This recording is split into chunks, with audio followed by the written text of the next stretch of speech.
नमस्ते दोस्तों, मैं विजय ठक्कर और आप सबका स्वागत करता हूं हमारे एक नए वीकली वीडियो में। अभी आज के वीडियो में हम लोग बात करेंगे कि लास्ट वीक में मार्केट में क्या हुआ, लास्ट मंथ में मार्केट में क्या हुआ, पूरे मई महीने में मार्केट ने क्या हमें दिखाया, कौन से सेक्टर अच्छे चले, कौन से सेक्टर खराब चले। और इन द लास्ट में आज आप लोगों के साथ मेरी एक वॉच लिस्ट है जिस पे मैं जून महीने में ज़्यादा फोकस करने वाला हूँ।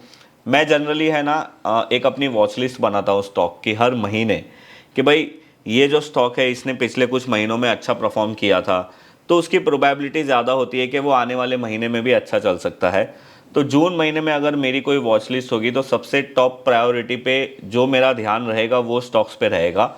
वो मैं आप लोगों को बताऊंगा कौन से है और उनका क्या बेसिस है।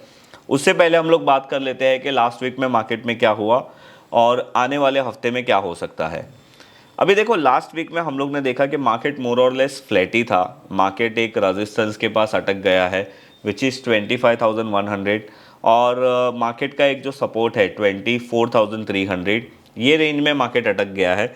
मैं आप लोगों को यहाँ पे बता देता हूँ चार्ट में। अगर आप देखो ये मंथली टाइम फ्रेम का चार्ट देखोगे ना, जैसे अभी मई महीना ख़त्म हो गया है तो अभी हम लोगों को थोड़े मंथली चार्ट ज़्यादा देखने चाहिए कि हर महीने के चार्ट्स, मतलब मंथली क्लोज जो है कैंडल, वो कैसे आया है। तो देखो, अगर आप निफ्टी का देखोगे तो मार्च महीने में मार्केट ने एक अच्छा बॉटम आउट करके एक अच्छी अपसाइड की रैली ली। फिर अप्रैल महीने में मार्केट अच्छा था, बट पहले वो ट्रम्प टैरिफ का एक न्यूज़ आ गया। उसके बाद हमारा इंडिया पाकिस्तान का जो टेररिस्ट अटैक के बाद जो इशू हुआ था उसके रिलेटेड मार्केट थोड़ा वॉलेटाइल था। बट बाकी सारी चीज़ें अच्छी तरीके से ख़त्म हो गई। उस वजह से अप्रैल मंथ में मार्केट में भी पॉजिटिविटी हम लोगों को देखने मिली। और ये मई महीने में, अगर आप मई महीने का कैंडल का, मतलब मई महीने का कैंडल ऐसे ही देखोगे ना, तो आप लोगों को समझ में आएगा कि मई महीने में मार्केट ग्रीन तो क्लोज हुआ है, बट ज़्यादा मार्केट में कोई ज़्यादा मूवमेंट नहीं हुआ है, एक तरीके से स्टेबल हो गया है।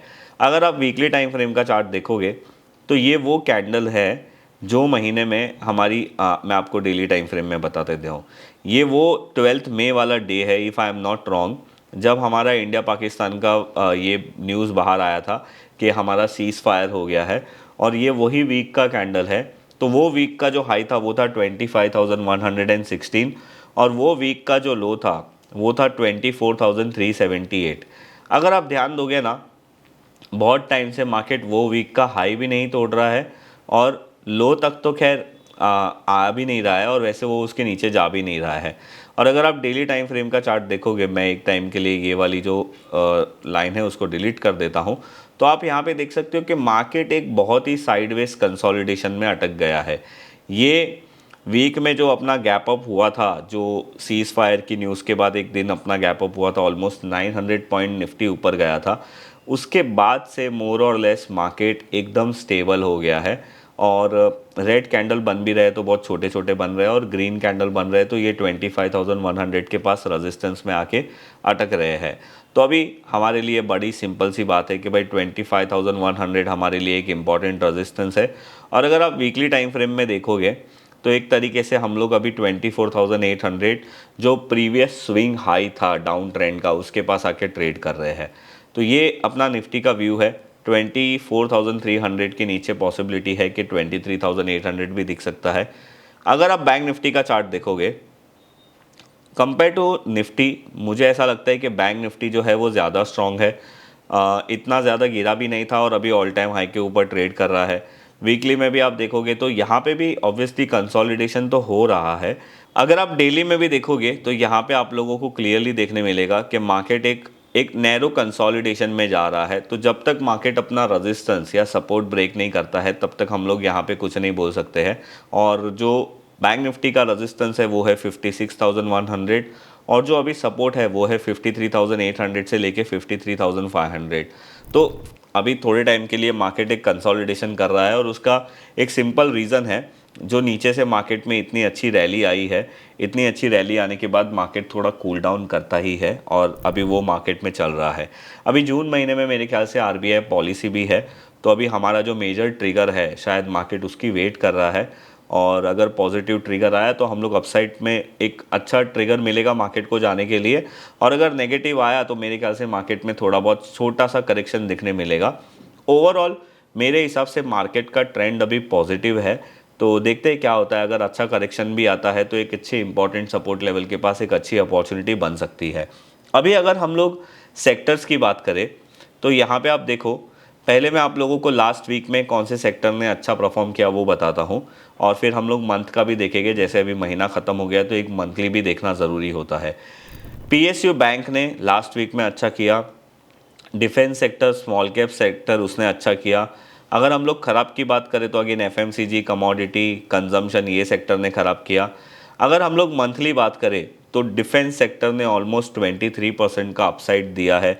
मीडिया सेक्टर है, स्मॉल कैप है, मेटल है, स्मॉल कैप 50, ये सारे अच्छे चले। और जो ख़राब किया है वो FMCG, pharma, health care, private bank.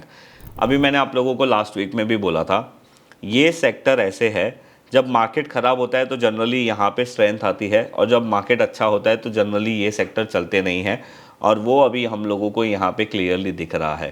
तो ये तो सेक्टर्स की बात है। पर अभी देखो, आप में से बहुत सारे लोगों को ये लगता होगा कि डिफेंस सेक्टर में अभी हम लोगों को इन्वेस्टमेंट करना चाहिए, बट मेरा पर्सनल व्यू क्या बोलता है कि डिफेंस सेक्टर में जो ये रैली है ना, वो अभी नहीं आई है। ये रैली पिछले 2 साल से चल रही है।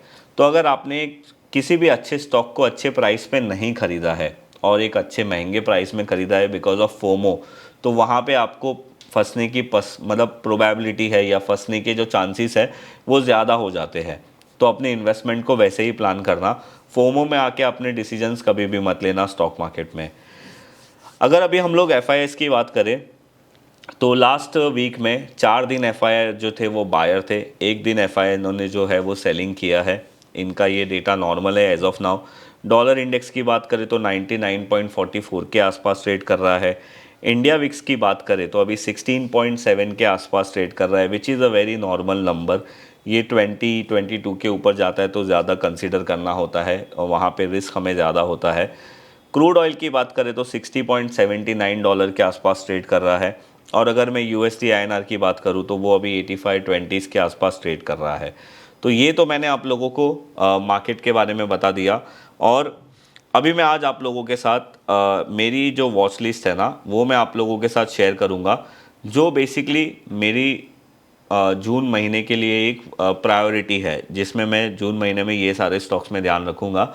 और मैं आप लोगों को उसका बेसिक कॉन्सेप्ट भी बताऊंगा कि मैंने वो स्टॉक को अपने वॉच लिस्ट में क्यों रखा है। तो उसमें से सबसे जो पहला स्टॉक है वो है टाटा टेक्नोलॉजी।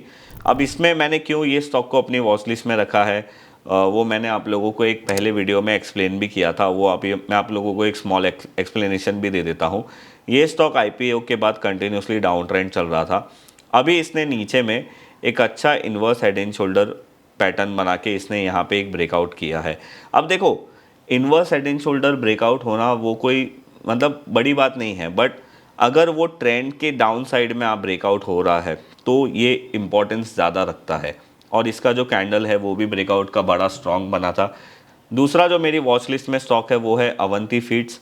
अब देखो, अवंती फीड्स को मैंने अपनी वॉच लिस्ट में क्यों रखा है, इसने अभी तक ब्रेकआउट किया नहीं है, बट इसका जो आप यहाँ पे देखोगे ऑल टाइम हाई था वो 2017 का था, और वो था 980 का प्राइस, और इसने अभी 980 के आसपास ये कंसोलिडेट कर रहा है। तो अगर ये ब्रेकआउट करता है तो ये एक अच्छी अपॉर्चुनिटी बन सकती है मल्टी ईयर ब्रेकआउट के हिसाब से। तीसरा जो स्टॉक मेरी वॉच लिस्ट में है जून महीने के लिए वो है एचडीएफसी लाइफ। मैंने आप लोगों को लास्ट वीक में भी बोला था कि इंश्योरेंस सेक्टर में मुझे कुछ अच्छा ये दिख रहा है, और उसमें मेरी जो टॉप प्रायोरिटी या फिर आप बोल सकते हो कि एक स्टॉक है जो मेरे कंडीशंस के हिसाब से, मेरे मेथड के हिसाब से अच्छा फुलफ़िल कर रहा है, वो है एचडीएफसी लाइफ। इसका जो ऑल टाइम हाई था वो था 776 का, और ये था 2021 सितंबर का। तो अभी यहाँ पे भी ये स्टॉक में ब्रेकआउट हुआ है। और एक स्टॉक जो है वो है पेनिसिया बायोटेक। अब देखो, ये स्टॉक का जो ब्रेकआउट है ना, इसका जो ऑल टाइम हाई था वो था 470 के आसपास का, और ये 2006 का था। अब ये स्टॉक ने रिसेंटली अपने ऑल टाइम हाई को ब्रेक किया है और एक अच्छी स्ट्रेंथ दिखा रहा है, तो ये भी मल्टी ईयर ब्रेकआउट के बेसिस पे बनता है। और एक स्टॉक है जो प्रीवी स्पेशलिटी केमिकल है। इसका जो ऑल टाइम हाई था वो था दिसंबर 2021 का, और अभी इसने भी वही लेवल को ब्रेक किया है 2250 के आसपास के लेवल को। तो ये स्टॉक भी जो अपना ब्रेकआउट है वो ऑलमोस्ट 22 के बाद कर रहा है, 2022 के बाद। तो ये जो 5 स्टॉक है ये मेरी अभी जून महीने में मेरी टॉप प्रायोरिटी की वॉच लिस्ट में रहेगी।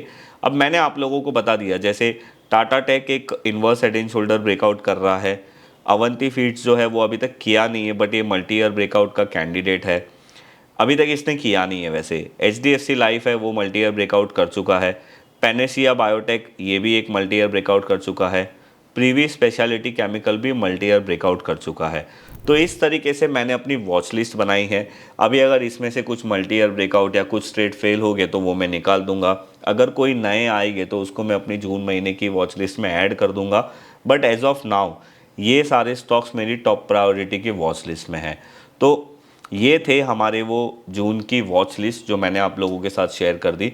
अभी आप लोगों को इसके रिलेटेड और ज़्यादा सीखना है कि कैसे मल्टी ईयर ब्रेकआउट सर्च करते हैं, कैसे उसमें ट्रेड प्लान करना चाहिए, कैसे उसमें पोजीशन साइजिंग बनानी है, कैसे आपको आपका रिस्क मैनेजमेंट करना चाहिए, तो आप मेरा जो शॉर्ट टर्म का वेबिनार है वो ले सकते हो। उसके अंदर मैंने ये सारी चीज़ें समझाई है कि मैं एक्चुअली ये मल्टी ईयर ब्रेकआउट का जो मेथड है वो मैं कैसे अप्लाई करता हूँ, कैसे इतने सारे स्टॉक्स में से ऐसे स्टॉक्स को ढूंढता हूँ, और बहुत सारी चीज़ें। तो अगर आप लोगों को वो लेना है तो उसकी लिंक नीचे डिस्क्रिप्शन में दे दूंगा। और अगर आपको आज का ये हमारा वीडियो अच्छा लगा है तो आप हमारे वीडियो को लाइक और शेयर ज़रूर करिए। देखो, आपके हर एक लाइक है ना मेरे लिए एक मोटिवेशन जैसा होता है। जब आप लाइक करते हो या जब आप कमेंट्स करते हो, कुछ भी आपको वीडियो में कुछ भी अच्छा लगा हो उसके रिलेटेड आप कमेंट करते हो, तो पढ़ के एक अच्छा सेटिस्फेक्शन होता है कि हाँ, मैं ये जो वीडियो बना रहा हूँ उससे लोगों को कुछ ना कुछ इम्पैक्ट हो रहा है, कुछ ना कुछ नया सीख रहे हैं लोग अपनी लाइफ में। तो अगर आपको आज के वीडियो में जो भी पसंद आया आप उसके लिए कमेंट कर देना। और अगर आपने हमारा चैनल सब्सक्राइब नहीं किया है तो प्लीज़ सब्सक्राइब करिए। मैंने अपने एनालिटिक्स में देखा कि बहुत सारे लोग हमारा चैनल देखते तो है, मतलब हमारा वीडियोस देखते तो है, पर उन्होंने अपने चैनल को सब्सक्राइब नहीं किया है। तो प्लीज़ आप सब्सक्राइब ज़रूर करिए और बेल आइकन भी दबा देना, जिससे आपको नोटिफिकेशन भी मिलते हैं नए वीडियोस के। तो बस ये था हमारा आज का ये वीडियो। मैं मिलूँगा आप लोगों को ऐसे ही कोई नेक्स्ट वीडियो में, तब तक के लिए बाय बाय।